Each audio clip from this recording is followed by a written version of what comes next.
बहू की अकल कैसे ठिकाने आई। प्रेरणादायक कहानी।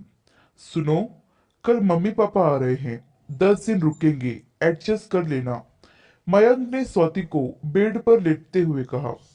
कोई बात नहीं, आने दीजिए। आपको शिकायत का कोई मौका नहीं मिलेगा।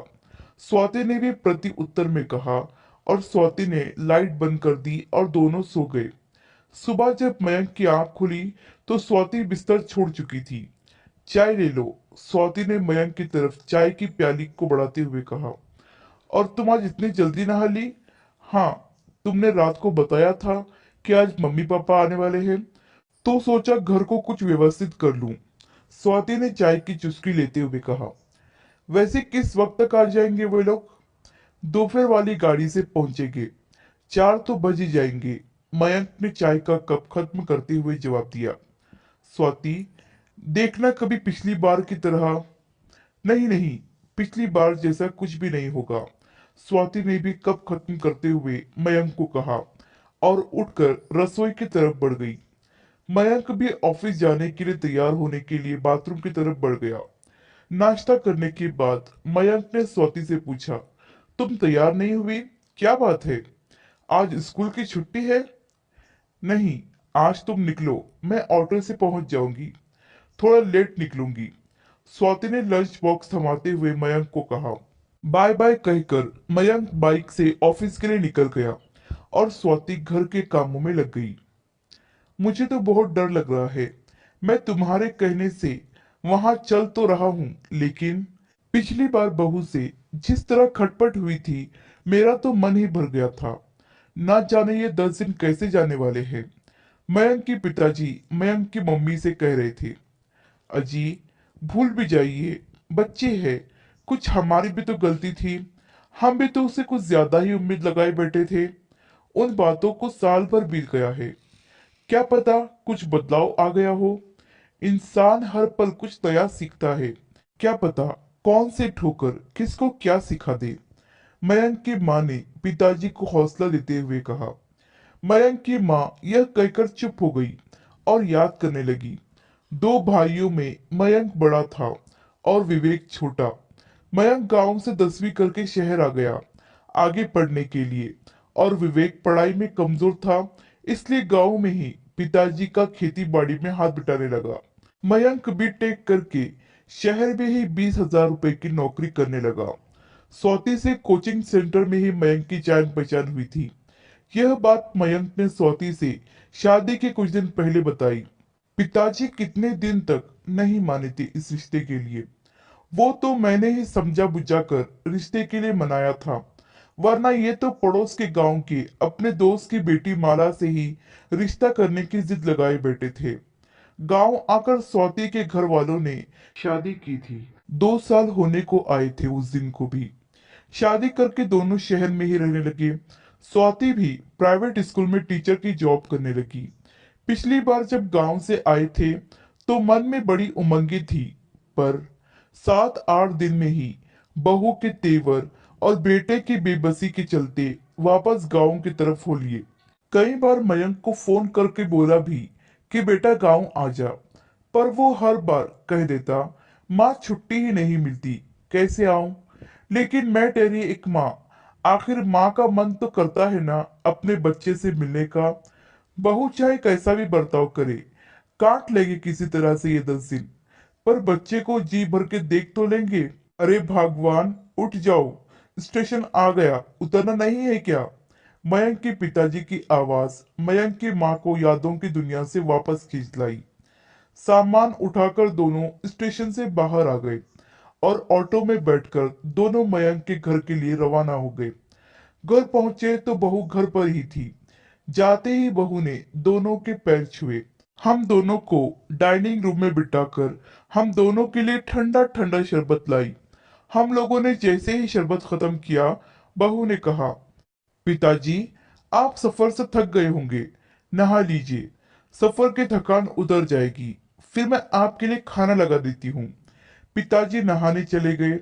बहू रसोई में घुसकर खाना बनाने लगी। थोड़ी देर में मयंक भी आ गया।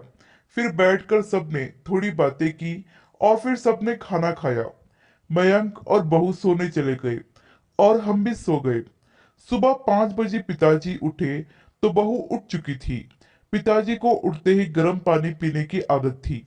बहू ने पहले से ही पिताजी के लिए पानी गर्म कर रखा था। नहा धोकर पिताजी को मंदिर जाने की आदत थी। बहू ने उनको जल से भरकर लोटा दे दिया। नाश्ता भी पिताजी की पसंद का तैयार था। सबको नाश्ता करवाकर बहू मयंक के साथ चली गई।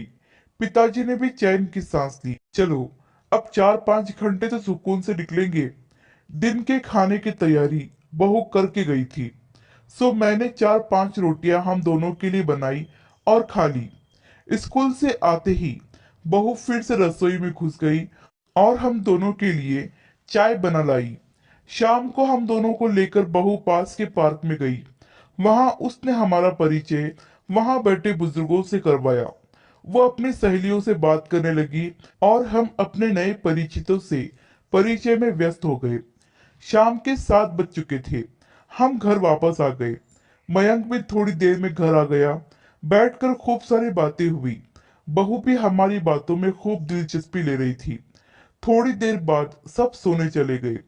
अगले दिन संडे था। बहू, मयंक और हम दोनों चिड़ियाघर देखने गए। हमारे लिए ताज्जुब की बात यह थी कि प्रोग्राम बहू ने बनाया था। बहू ने खूब अच्छे से चिड़ियाघर दिखाया और शाम को इंडिया गेट की सैर भी करवाई। खाना पीना भी हम सब ने बाहर ही किया। फिर हम सब घर आ गए और सो गए। इस खुश मिजाज रूटीन से पता ही नहीं चला वक्त कब पंख लगाकर उड़ गया। कहाँ तो हम सोच रहे थे कि 10 दिन कैसे गुजरेंगे और कहाँ 15 दिन बीत चुके थे। आखिर कल जब विवेक का फोन आया कि फसल तैयार हो गई है और काटने के लिए तैयार है, तो हमें अगले ही दिन गांव वापसी का प्रोग्राम बनाना पड़ा। रात का खाना खाने के बाद हम कमरे में सोने चले गए तो बहू हमारे कमरे में आ गई। बहू की आंखों से आंसू बह रहे थे। मैंने पूछा, क्या बात है बहू, रो क्यों रही हो? तो बहू ने पूछा, पिताजी, माँ जी, पहले आप लोग एक बात बताइए, पिछले 15 दिनों में कभी आपको यह महसूस हुआ कि आप अपनी बहू के पास है या बेटी के पास? नहीं बेटा, सच कहूं तो तुमने हमारा मन जीत लिया। हमें किसी भी पल यह नहीं लगा कि हम अपनी बहू के पास रह रहे हैं। तुमने हमारा बहुत ख्याल रखा। लेकिन एक बात बताओ बेटा, तुम्हारे अंदर इतना बदलाव आया कैसे? पिताजी, पिछले साल मेरे भाई की शादी हुई थी। मेरे मायके की माली हालत बहुत ज्यादा बढ़िया नहीं है। इन छुट्टियों में जब मैं वहां रहने गई तो मैंने अपने माता पिता को एक एक चीज के लिए तरसते देखा। बात बात पर भाभी के हाथों तिरस्कृत होते देखा। मेरा भाई चाह कर भी कुछ नहीं कर सकता था। मैं वहां उनके साथ हो रहे बर्ताव से बहुत दुखी थी। उस वक्त मुझे अपनी करनी याद आ रही थी कि किस तरह का सलूक मैंने आप दोनों के साथ किया था। किसी ने यह बात सच ही कही है कि जैसा बोओगे वैसा काटोगे। मैं अपने माँ बाप का भविष्य तो नहीं बदल सकती, लेकिन खुद को बदलकर मैं ये उम्मीद तो अपने आप में जगा ही सकती हूँ कि कभी मेरी भाभी में भी बदलाव आएगा और मेरे माँ बाप भी सुखी होंगे। बहू की बात सुनकर मेरी आंखें भर आई। मैंने बहू को खींचकर गले से लगा लिया। हाँ बेटा, अवश्य एक दिन अवश्य ऐसा होगा। ठोकर सबको लगती है, लेकिन संभलता कोई कोई है। लेकिन हम दुआ करेंगे कि तुम्हारी भाभी भी संभल जाए। बहू अब भी रोई जा रही थी। उसकी आंखों से जो आंसू गिर रहे थे वो शायद उसकी पिछली गलतियों के प्रायश्चित के आंसू थे। आशा करती हूँ कहानी आपको पसंद आई होगी। इस कहानी पर आपकी क्या राय है हमें कमेंट करके जरूर बताइए। कहानी पसंद आई हो तो लाइक और शेयर करना बिल्कुल भी ना भूलिए। चैनल पर नए हो तो चैनल को सब्सक्राइब जरूर कीजिए। कहानी सुनने के लिए आपका बहुत बहुत धन्यवाद।